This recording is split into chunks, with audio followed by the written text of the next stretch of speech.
Hello friends, welcome to my channel Katha Manthan. आज मैं आप लोगों को PGETA के बारे में सारा का सारा इन्फॉर्मेशन देने जा रही हूँ। So what is PGETA and everything about it.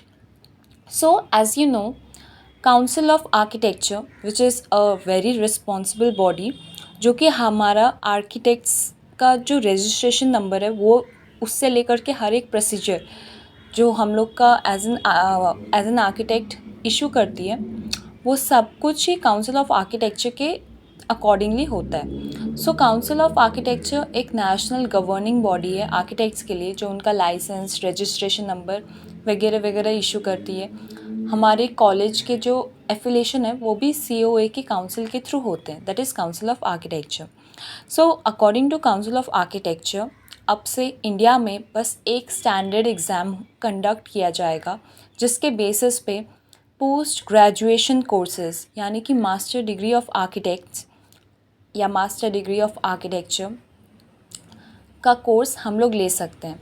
और ये एग्ज़ाम कंडक्ट जो किया जाएगा ये काउंसिल ऑफ आर्किटेक्चर के थ्रू करवाया जाएगा, और इस एग्ज़ाम के नाम है PGETA।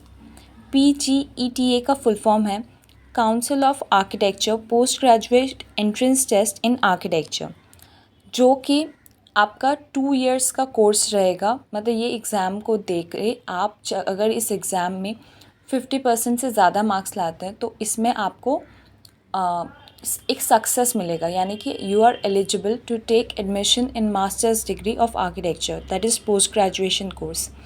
सो ये एग्ज़ाम्स ऑल ओवर इंडिया में कंडक्ट किया जाएगा। ये एग्ज़ाम के फॉर्म 2 जुलाई से इशू हो चुके हैं, जो कि 23 जुलाई तक रहेंगे ऑफिशियल वेबसाइट पे।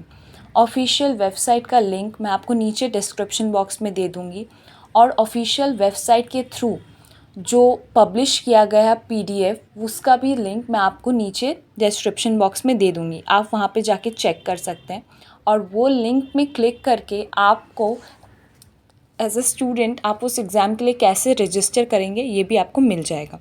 सो PGTA के बारे में आपको समझ में आ गया। इसमें सबसे इम्पॉर्टेंट जो चीज़ें हैं वो मैं आपको कुछ डेट्स बता देती हूँ। वो ये है कि PGETA आपको 2 मौका देता है, यानी कि आप ये एग्ज़ाम 2 बार दे सकते हैं। इसका फर्स्ट डेट है 28 जुलाई और सेकंड डेट है 4 अगस्त। अगर आपने फॉर्म सिर्फ 28 जुलाई के लिए भरा है तो आप 28 जुलाई में ही जा कर के अपना एग्ज़ाम देंगे। अगर आपने 2 दिन के लिए फॉर्म भरा है तो आप दोनों दिन में ही जा कर के एग्ज़ाम दे सकते हैं। 28 जुलाई को जो एग्ज़ाम कंडक्ट किया जाएगा उसका रिज़ल्ट 30 जुलाई को निकल जाएगा, और 4 अगस्त के दिन जो ये एग्ज़ाम कंडक्ट किया जाएगा उसका रिज़ल्ट 6 अगस्त को ही निकल जाएगा। जो पर्सन 2 बार एग्ज़ाम्स देंगे उनका दोनों दिन का रिज़ल्ट देखने के बाद जो बेस्ट परसेंटाइल निकलेगा उसके बेसिस पे उनका फ़ाइनल रिज़ल्ट को कंसीडर किया जाएगा, और जो बंदे एक एग्ज़ाम दे रहे हैं उनका वही परसेंटाइल फाइनलाइज हो जाएगा। ये दोनों ही दिन संडे पड़ रहे हैं, इसलिए आपको एग्ज़ाम देने में कोई भी तरह की तकलीफ़ नहीं होगी। इससे भी इम्पॉर्टेंट एक जो चीज़ मैं आपको बता दे रही हूँ वो ये है कि ये एग्ज़ाम ना केवल वो स्टूडेंट्स दे सकते हैं जो bachelors in architecture pass out कर गए हैं, बल्कि ये वो स्टूडेंट्स भी दे सकते हैं जो कि फाइनल ईयर यानी कि 5th ईयर के कोर्स में है आर्किटेक्चर के। इसके अलावा एक और इम्पॉर्टेंट चीज़ जो ये है, PGETA का जो रिज़ल्ट या स्कोर कार्ड है वो आपके 2 साल के लिए वैलिड रहता है, यानी कि आप इस साल के अलावा आपके नेक्स्ट ईयर में भी इस स्कोर कार्ड के बेसिस पे कोई भी बढ़िया कॉलेज में एडमिशन पा सकते हैं। इसके अलावा जो फ़ीस है, यानी कि fees for the exam procedure, ये कोई भी जनरल कैटेगरी के मेल स्टूडेंट के लिए 1750 है, 1750। फीमेल कैंडिडेट के लिए 1250 है, यानी कि 1250। और जब आप यही टेस्ट 2 बार देते हैं तो मेल के लिए ये कैटेगरी का चार्ज हो जाता है 3250 3,250 और फीमेल स्टूडेंट्स के लिए ये अमाउंट है 2,250, यानी कि 2,250। सो स्टूडेंट्स, इसके अलावा जो आपको चाहिए वो ये है कि आपको अपना एक फ़ोटोग्राफ और एक सिग्नेचर अपलोड करना है। जो फ़ोटोग्राफ कलर फ़ोटोग्राफ होना चाहिए विद अ प्लेन बैकग्राउंड, और फ़ोटो का साइज़ मिनिमम 4 KB और मैक्सिमम 100 KB रह सकता है। सिग्नेचर का size minimum 1 KB to 30 KB रह सकता है। इसका हाइट और विड्थ, इमेज डायमेंशंस का भी मैंने डिटेल्स में आपको दे दिया है। तो इसके अलावा जो फ़ीस पेमेंट है वो आप कैसे करेंगे? फ़ीस पेमेंट जब आप अपने सारे पर्सनल डिटेल्स जो भी आपको पूछा जाएगा वो सब आप जब बता देंगे तो वो डिटेल्स आपके भरने के बाद आपको फ़ीस पेमेंट के लिए ऑप्शन आएगा। आप उसमें क्लिक करके आराम से कोई भी ऑनलाइन एप्लीकेशन के थ्रू आप ये फ़ीस को पे कर सकते हैं। आपको रिज़ल्ट्स के दिन, यानी कि आपको एग्ज़ाम्स के दिन पे जो जो चीज़ें आपको लेके जानी है वो यही है कि आपको अपना एडमिट कार्ड, जो कि काउंसिल ऑफ आर्किटेक्चर के वेबसाइट पे इशू होगा एग्ज़ाम से पहले, उसका एक कलर प्रिंट आउट लेकर के जाना होगा। और उसके अलावा जो ओरिजिनल फ़ोटो आईडी प्रूफ है, आधार कार्ड या पासपोर्ट साइज़ फ़ोटोग्राफ या ड्राइविंग लाइसेंस या वोटर आईडी कार्ड या फ़ोटो, कोई भी वैलिड फ़ोटोग्राफ, वो सब आप लेके जा सकते हैं। आपको जो भी जो सबसे इम्पॉर्टेंट जो चीज़ लगेगा वो यही है कि आपको एडमिट कार्ड और आपका कोई भी फ़ोटो आइडेंटिटी प्रूफ लगेगा। ठीक है, इसके अलावा आपको कुछ भी और कैरी नहीं करना है, जैसे कि रफ़ पेपर या फिर कुछ भी, वो सब आपको एंट्रेंस एग्ज़ाम के हॉल में ही प्रोवाइड किया जाएगा।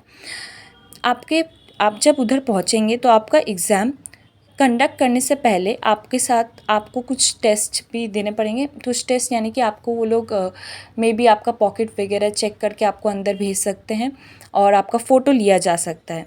इसके अलावा आपको अच्छे से एग्ज़ाम्स देना है, और एग्ज़ाम पैटर्न और एग्ज़ाम क्वेश्चंस क्या आएंगे इसको भी मैं आपको एक बार अच्छे से बता देती हूँ। जैसे कि हम लोग सबको पता है ये CBT होगा, यानी कि कंप्यूटर बेस्ड टेस्ट होगा। इसमें जो बेसिक क्वेश्चंस रहेंगे वो इंफॉर्मेशन बेस्ड क्वेश्चन रहेंगे 40%, एक्सपेरिमेंटल बेस्ड क्वेश्चन रहेंगे 20%, एनालिटिकल बेस्ड क्वेश्चन रहेंगे 20%, एप्लीकेशन बेस्ड क्वेश्चन रहेंगे 20%। जो ये 4 तरह के क्वेश्चन पैटर्न है, ये सारे 4 तरह के क्वेश्चन पैटर्न आपको उसी सिलेबस से आएगा जो कि एक्चुअली बी आर्क का सिलेबस है। बी आर्क के 5 ईयर्स कोर्स का सिलेबस है, और इसमें कोई भी तरीके की नेगेटिव मार्किंग नहीं रहेगी। ये एग्ज़ाम बस और बस इंग्लिश लैंग्वेज में कंडक्ट किया जाएगा, जिसमें से 75 MCQs रहेंगे 100 मार्क्स के। इस एग्ज़ाम में जो बेसिक जो सिलेबस है वो 4 मॉड्यूल्स में डिवाइड किया गया है, जिन 4 मॉड्यूल्स में है fundamental of architecture design, theory of design and architecture, history of architecture, site planning, site analysis, understanding of urban scale, climate responsive architecture, building construction and structure, building services and environment, history and humanities, design, construction, legal framework and regulation, project management, use of computers in architecture, research in architecture. Basically the 5 years course of architecture को अगर आपने अच्छे से revise कर लिया तो आप ये एग्ज़ाम बहुत आराम से दे सकते हैं। इसके लिए जो बेसिक बुक्स मैं आपको सजेस्ट कर सकती हूँ वो ये रहेगा BK दास, क्योंकि उसमें बहुत सारे क्वेश्चंस और आपको उसके सॉल्यूशंस मिल जाएंगे। और BK दास के अलावा आप जिनीशा जैन की लिखी हुई आर्किटेक्चर सिलेबस की बुक्स पढ़ सकते हैं। वो 2 वॉल्यूम्स में आती हैं, और वो 2 वॉल्यूम्स आपको गेट से लेकर के बाकी सारे एंट्रेंस टेस्ट में हेल्प कर सकते हैं, बिकॉज उसमें ये सारे ही चैप्टर्स बहुत छोटे छोटे फॉर्म में आपको मिल जाएंगे। तो ये जो एग्ज़ाम्स है इसको लेकर के अगर आपको कोई भी और प्रॉब्लम हो या कोई भी और क्वेश्चन हो तो वो आप कमेंट में ज़रूर लिख दीजिएगा। मैं आपको उसका क्वेश्चंस का आंसर ज़रूर फाइंड आउट करके दे दूँगी। Thank you friends, thank you for listening to me.